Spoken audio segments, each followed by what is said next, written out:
Praise the Lord. ఈరోజు August 7వ తేదీ 2024 సంవత్సరం బుధవారం సాయంత్రం.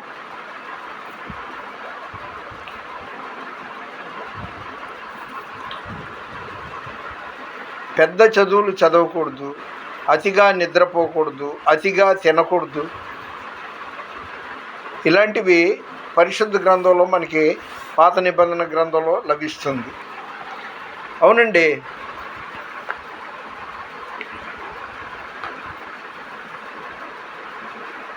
క్రైస్తవుడిగా సువార్థికుడుగా సైకిల్ మీద తిరుగుతూ ఆ తర్వాత దేవుడు ఆశీర్వదించాడని అంచెలంచెలుగా ఎదిగి బైకులు, ఆ తర్వాత కార్లు, ఆ తర్వాత విస్తరించి ఆస్తులు అయ్యేటప్పటికీ చాలామందికి మెంటల్ వచ్చేసిందండి. అందుకు జోకర్ లేదా కమేడియన్ అని ఒకనాటి అంతర్జాతీయ దైవ సేవకుడుగా శాంతి దూతగా ఉన్న సేవకుడికి ఈరోజు అంత మెంటాలిటీ వచ్చిందో లేదో కానీ జనాలు మాత్రం పబ్లిక్లో ఆయనకి ఆ టైటిల్ వచ్చేసింది. మరొక ఆయన గన్నవరంలో, ఇది ఇప్పుడు సంగతి కాదులేండి, సుమారు ఒక 10-15 ఏళ్ల క్రితం ఆస్తిపాస్తులు ఇక అనాథ ఆశ్రమాలు ఏవేవో ఉన్నాయనుకుంటా. సరే, ఆ సంగతి అలా ఉంచి క్రైస్తవ వ్యతిరేక రాజకీయ పార్టీ ఏదో మీ అందరికీ విదితమే. ఆ పార్టీలో ఎమ్మెల్యే టికెట్ ఆశించి నిలబడ్డాడు, ఎమ్మెల్యేగా పోటీ చేశాడు. ఎందుకో ఇదంతా చెప్తున్నా కదా, ఆయన పేరెత్తితే నన్ను ఆయన పోషించట్లా, నన్ను తిడతాడో కొడతాడో అనేం కాదు. ఇప్పుడు ఆచార్య అనే టైటిల్ కూడా ఎదురుగా పెట్టుకున్నాడు. ఆయన బిషప్పో పాస్టరో తెలియదు, కానీ ఆయన బీజేపీ ఎమ్మెల్యేగా నిలబడి డిపాజిట్ కోల్పోయాడు. అంత ఆస్తి, అంత ఖర్చులు. అంటే ఇలాగే చాలామంది ఉన్నారండి. ఇదేంటంటే, దేవుని యందు నమ్మిక ఉంచండి, ప్రభు అయిన యేసునందు విశ్వాసం ఉంచుము, అప్పుడు నీవును నీ ఇంటి వారును రక్షింపబడుదురు అని వాక్యం ఉంది.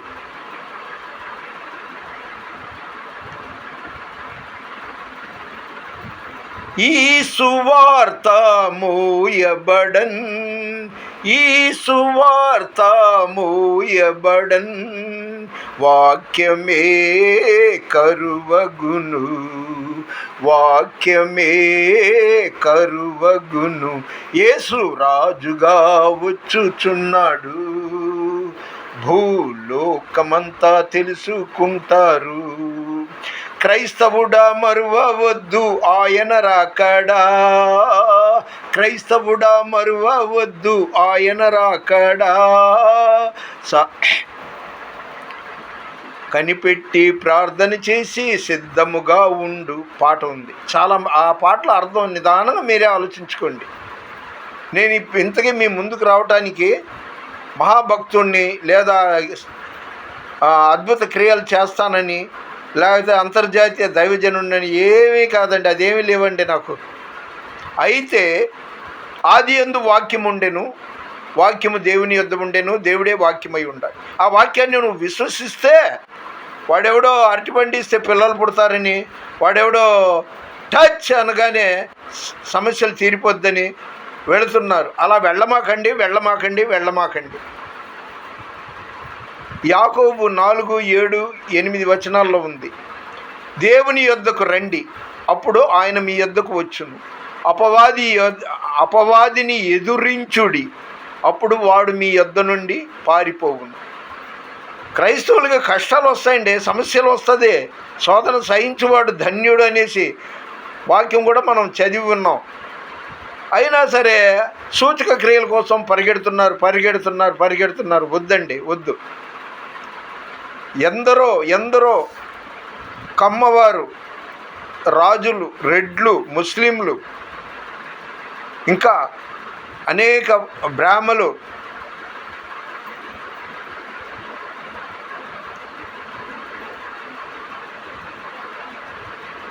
వాళ్ళు చేసిన ప్రయత్నాలన్నీ విఫలమై యేసు వద్దకు వచ్చి సాక్ష్యాలు చెప్తున్నారు అనేక సువార్త సభల్లో, అనేక చోట్ల, చర్చిల్లో కూడా. అంటే యేసుని నువ్వు నమ్మాలి అంటే నీకు జబ్బైనా రావాలి.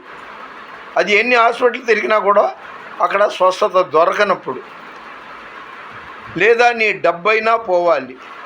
అది కాబట్టి ఆ సూచక క్రియలు ఫలానా అయ్యగారు ఇలా చేస్తున్నాడు, ఫలానా పాస్టర్ గారు అలా చేస్తున్నాడు, ఆ నూనె రాసుకుంటే నాకు స్వస్థతలు కలుగుతుంది, కరిచిప్పుకుంటే ఇది, ఇవన్నీ నమ్మమాకండి.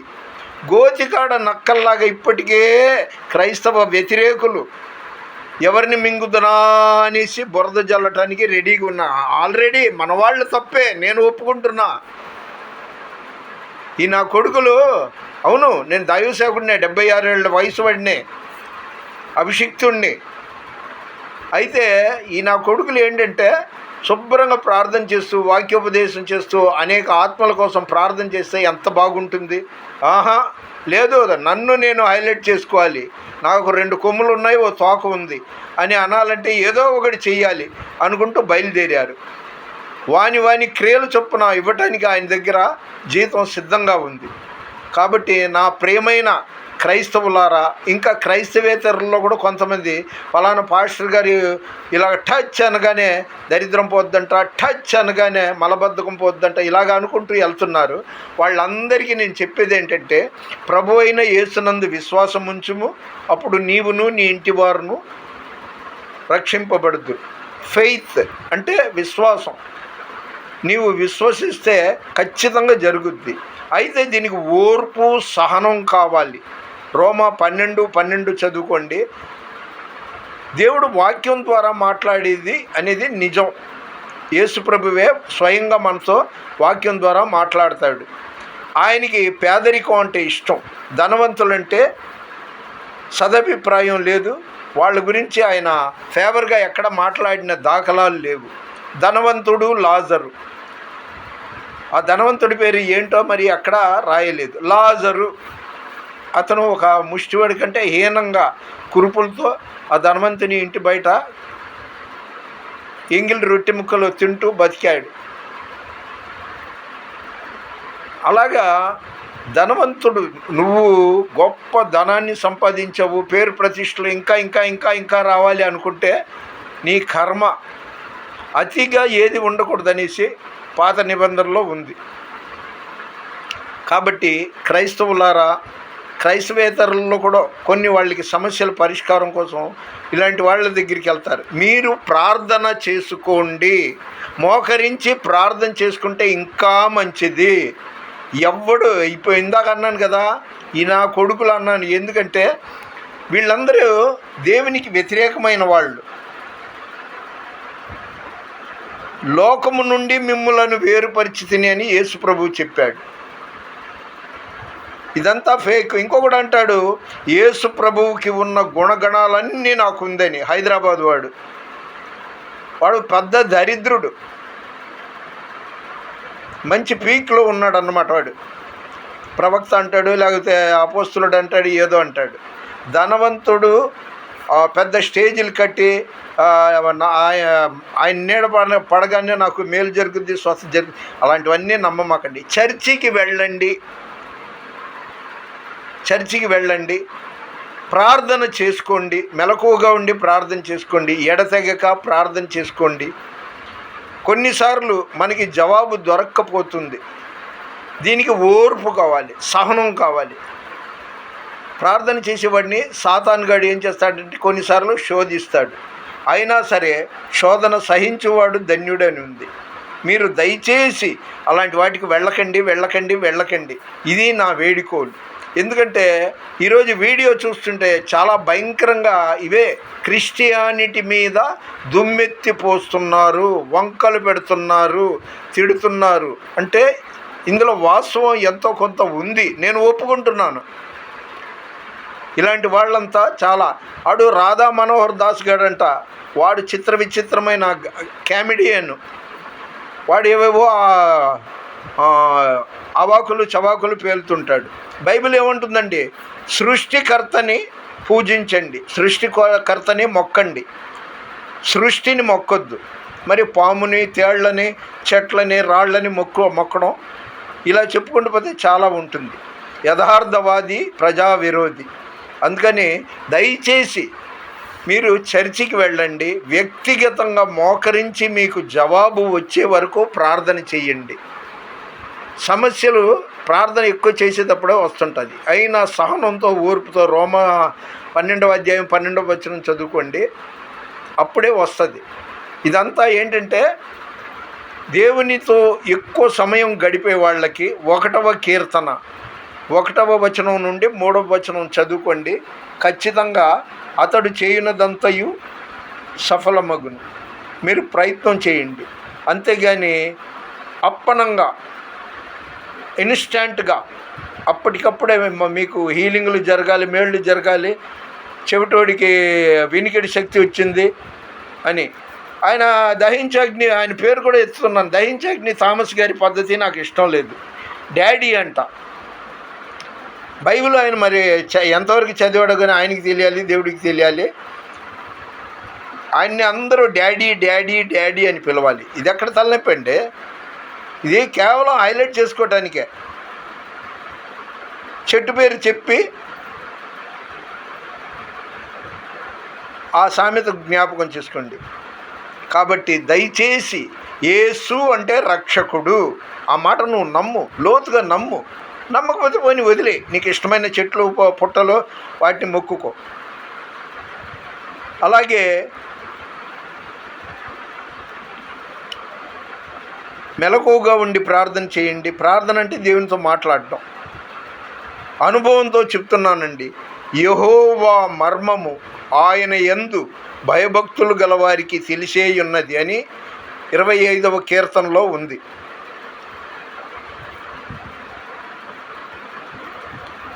ఎలా ఉందంటే క్రైస్తవ్యానికి ఈరోజు బూజు పట్టేసింది ఈ ముండా కొడుకుల వల్ల. రకరకాలుగా ఈ ధర్మతేజ పద్ధతి ఏంటో కానీ ఆయన పేర్లు పెట్టి పిలిచేయడం, ఆయన సమర్థించుకుంటున్నాడేమో కానీ నాకు మాత్రం సుతరాము చాలా బాధగాను అసహ్యంగా ఉంది. దేవుడు ఆత్మ గనుక ఆత్మతో సత్యంతో ఆరాధించండి. ఆయన వరల్డ్ వైడ్, భూమియు దాని సంపూర్ణతయు యెహోవావే. యెహోవాయే యేసుక్రీస్తు, యేసుక్రీస్తే పరిశుద్ధాత్ముడు, ఆయనే త్రియేక దేవుడు. కాబట్టి ఆయన లేకుండా ఏదీ కలగలేదు. కనబడేవి కనబడనివి సమస్తం ఆయన సృష్టించినవే. నా ప్రియమైన వారలారా, మీరు దేవుని యందు భయం, భక్తి, విశ్వాసం ఉంచండి. నిజమైన దేవుడు యేసుక్రీస్తని పరిశుద్ధ గ్రంథంలో ఉంది. ఆయనకి నైవేద్యాలు పెట్టమాకండి, క్యాండిల్ వెలిగించమాకండి, అగరవత్తులు పెట్టమాకండి. హృదయ శుద్ధి గలవారు ధన్యులు, వారు దేవుని చూచెదరు. మీరు దయచేసి సూచక క్రియల దగ్గరికి మాత్రం వెళ్ళమాకండి. వాళ్ళు దేవుళ్ళు కాదు, అంతర్జాతీయ మహాభక్తులు కాదు, వాళ్ళని ఫేమస్ చేసుకోవటానికి వెళ్తున్నారు.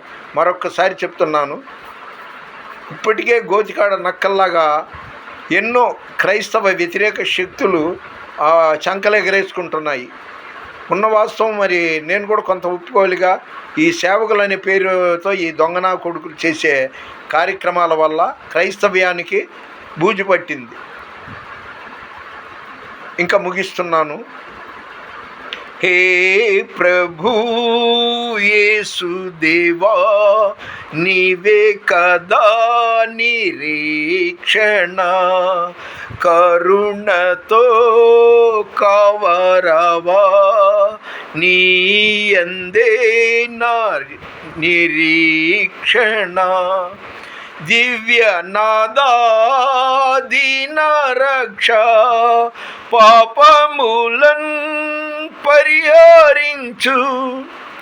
దేవుడు మన వినికిడిలో ఈ కొన్ని మాటలు దీవించునుగాక. దయచేసి లైక్ చేయండి, షేర్ చేయండి, సబ్స్క్రైబ్ చేయండి. ఇప్పటి వరకు చూసినందుకు, విన్నందుకు మిమ్మల్ని, మీ కుటుంబాన్ని దేవుడు సమృద్ధిగా దీవించునుగాక. God bless you. దేవుని పరిచర్యలో మీ రత్నం ఫ్రాన్సిస్.